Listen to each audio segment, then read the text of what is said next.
तो चलिए स्टूडेंट्स, आज अपन जे एडवांस 2026 का कोनिक सेक्शन का एक बहुत ही अच्छा क्वेश्चन अमेजिंग सी ट्रिक से सॉल्व करेंगे। ठीक है, तो हमें इस क्वेश्चन में क्या दे रखा है?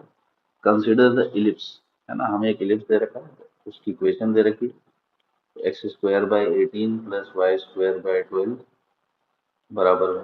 तो एक्स स्क्वायर के नीचे नंबर बड़ा है तो ये स्टैंडर्ड इलिप्स है ना, जिसका मेजर एक्सिस एक्स एक्सिस पे है।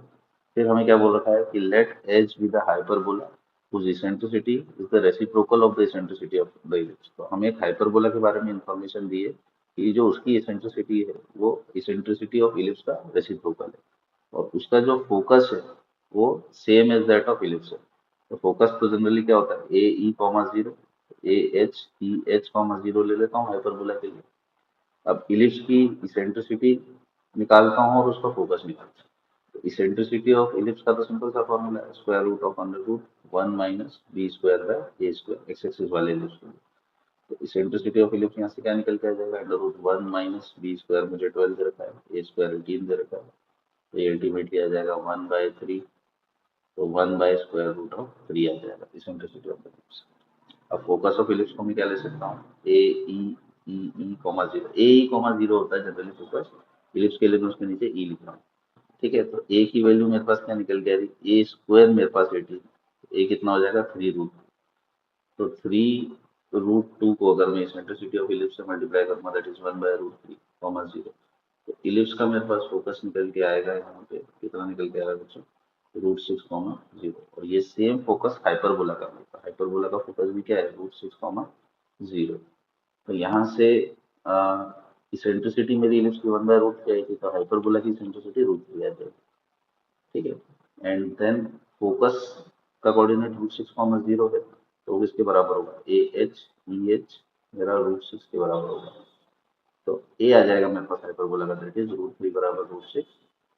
हाइपरबोला में ए की वैल्यू क्या आ जाएगी मेरे पास, √2 आ जाएगी। एक इन्फॉर्मेशन तो मेरे पास ये है। मुझे बी भी निकालना है, हाइपरबोला की इक्वेशन लिखनी है बच्चों। तो इसेंट्रिसिटी का फॉर्मूला यूज कर लो हाइपरबोला का, क्या होता है, E is equal to under root 1 + b² by a²। तो √3 मेरा किसके बराबर होगा, under root 1 + b² by 2। Squaring कर देता हूँ, तो 2 बराबर b² बाई 2 आएगा स्क्वायरिंग के बाद। तो यहाँ से b² की वैल्यू मेरे पास 4 निकल के आ जाएगी, मतलब b2 आ जाएगा। तो यहाँ से मैं हाइपरबोला की स्टैंडर्ड इक्वेशन भी लिख सकता हूँ, क्योंकि मेरे पास ए और बी दोनों आ गए हैं। तो हाइपरबोला की स्टैंडर्ड इक्वेशन क्या हो जाएगी, x² बाई a² मेरा 2 हो जाएगा, -y² बाई 4 बराबर 1। ठीक है, तो हाइपरबोला हमारा ये फर्स्ट वाला ही होगा, एक्स एक्सिस इसकी एक्सिस होगी, वो हमें फोकस से पता चल रहा है। उसके बाद हमें क्या दे रखा है, क्वेश्चन पे आ जाते हैं वापस से कि let P and Q be the point of intersection of hyperbola and parabola. तो अब एक पैराबोला इंट्रोड्यूस कर दिया गया, √5y बराबर x²। एक पैराबोला और आ गया, दैट इज √5y बराबर x²। और क्या बोला गया है कि इन दोनों के बीच में जो पॉइंट ऑफ इंटरसेक्शन है वो पी एंड क्यू है। ठीक है, कि P and Q be the point of intersection in the first quadrant also, है ना, keep that in mind, first quadrant में। and let D be the distance between PQ। PQ के बीच में जो डिस्टेंस है वो D दे रखा है मुझे। ठीक है, उसके बाद अगली कंडीशन क्या दे रखी है मुझे कि डी स्क्वायर की वैल्यू दे रखी है a + b√5। और अल्टीमेटली मेरे से therefore a - b पूछा गया। तो बच्चों यही से क्वेश्चन इंटरेस्टिंग होता है ना। यहाँ पे हमको कोई डायग्राम वायग्राम बनाने की जरूरत नहीं, हम बस इसको सॉल्व कर लेते हैं। हाइपरबोला और पैराबोला का पॉइंट ऑफ इंटरसेक्शन निकालना है मुझे फर्स्ट क्वाड्रेंट में। तो मेरे पास √5y की वैल्यू x² है, तो y मेरा कितना आ जाएगा, मतलब x² को मैं क्या पुट कर सकता हूँ, √5y/2 -y² बाई 4 बराबर 1। तो यहाँ से मेरे पास y² में क्वाड्रेटिक आ रही है, 2√5y -y² बराबर 4। तो स्टैंडर्ड फॉर्म में लिखूँ तो मैं y² - 2√5y + 4 बराबर 0। तो ये मुझे जो क्वाड्रेटिक है इसके रूट्स क्या ले सकता हूँ, y1 y2, ये पॉइंट ऑफ इंटरसेक्शन के y कोऑर्डिनेट्स होंगे। ठीक है, यही होंगे। तो यहाँ पे आप थोड़ा सा दिमाग क्या लगा सकते थे, देखो यहाँ पे अपन डिफरेंस ऑफ रूट्स के फॉर्मूले से भी जा सकते हैं, लेकिन सीधा सीधा देखो नजर आ रहा है यहाँ पे कि अगर मैं 4 में +1 कर दूँ और राइट साइड में भी +1 कर दूँ, तो ये 5 बनेगा, जिसको मैं √5 का स्क्वायर लिख सकता हूँ। तो डायरेक्टली y - √5 का स्क्वायर हो जाता है। Is equal to +1। तो यहाँ से मेरे पास y माइनस रूट फाइव किसके बराबर आएगा, +-1 के। तो एक दो सॉल्यूशन आएंगे, तो एक को मैं y1 बोल दूंगा जो कि क्या आ जाएगा √5 + 1, और दूसरा सॉल्यूशन आ जाएगा y2 जो कि हो जाएगा √5 - 1। अब बच्चों मुझे क्या है ना, सिंपल सा दिमाग लगाना है कि मुझे डिस्टेंस का स्क्वायर चाहिए पी क्यू का। तो डिस्टेंस का स्क्वायर क्या होता है, x2 - x1 का स्क्वायर प्लस y2 - y1 का स्क्वायर, डिफरेंस का स्क्वायर चाहिए। तो सिंपली मुझे देखो y2 - y1 तो सीधा सीधा इसमें नजर आ रहा है कि अगर मैं y2 - y1 निकालूं, दोनों को माइनस करूंगा, है ना, तो 2 आ जाएगा। स्क्वायर करना है मुझे, मॉड 2 +2 -2 कुछ भी आ सकता है, लेकिन अल्टीमेटली तो मुझे स्क्वायर करना है। अब यहाँ से आपको दिमाग लगाना है कि बच्चों x2 - x1 भी निकालना है। y2 - y1 तो अपन ने निकाल लिया।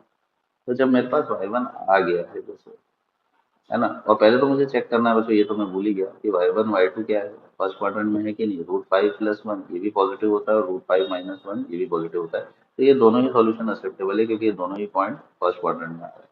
नाउ ओरिजिनल इक्वेशन क्या थी मेरे पास पैराबोलिक की, उसमें पुट करके मैं x भी निकाल सकता हूँ, जैसे √5y बराबर x² है। तो यहाँ पे अगर y1 x1 y1 इसमें हम पुट करें तो √5 × √5 + 1 बराबर x1 का स्क्वायर।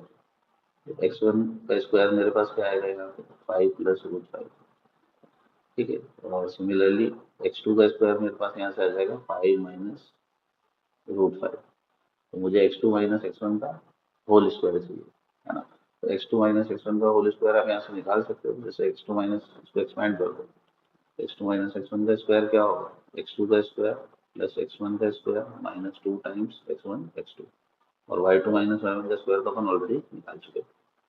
यहाँ से डी स्क्वायर क्या निकल के आएगा, 5 + √5 + 5 - √5 -2 टाइम्स, है ना। तो इनको रूट में x1 और x2 का अगर मैं प्रोडक्ट लूँ तो x1 क्या होगा अल्टीमेटली, यहाँ से अगर मैं x1 निकालना चाहूँ तो x1 क्या होगा, √5 + √5। पॉजिटिव वाले ही सॉल्यूशन लेंगे क्योंकि फर्स्ट क्वाड्रेंट। सिमिलरली x2 क्या होगा, √5 - √5। तो 2x1 x2 करूंगा तो इस a + b a - b under root में क्या आएगा, 25 - 5 + 4। तो यहाँ +5 से √-5 कट जाएगा। डी स्क्वायर की वैल्यू मेरी क्या आएगी, 10 - 2√20 + 4।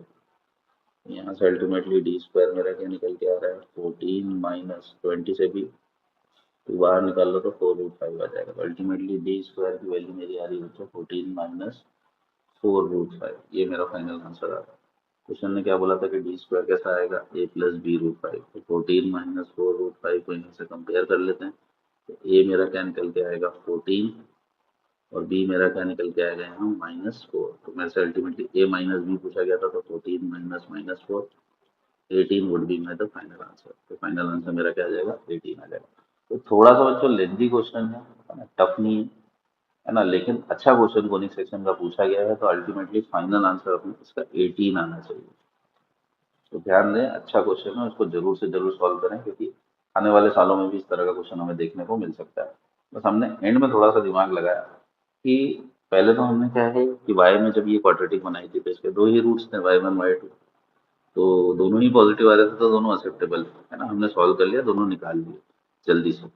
और फिर हमने क्या करा, y1 y2 आ गया तो x1 x2 भी निकाल लिया, और अल्टीमेटली मुझे डी स्क्वायर चाहिए।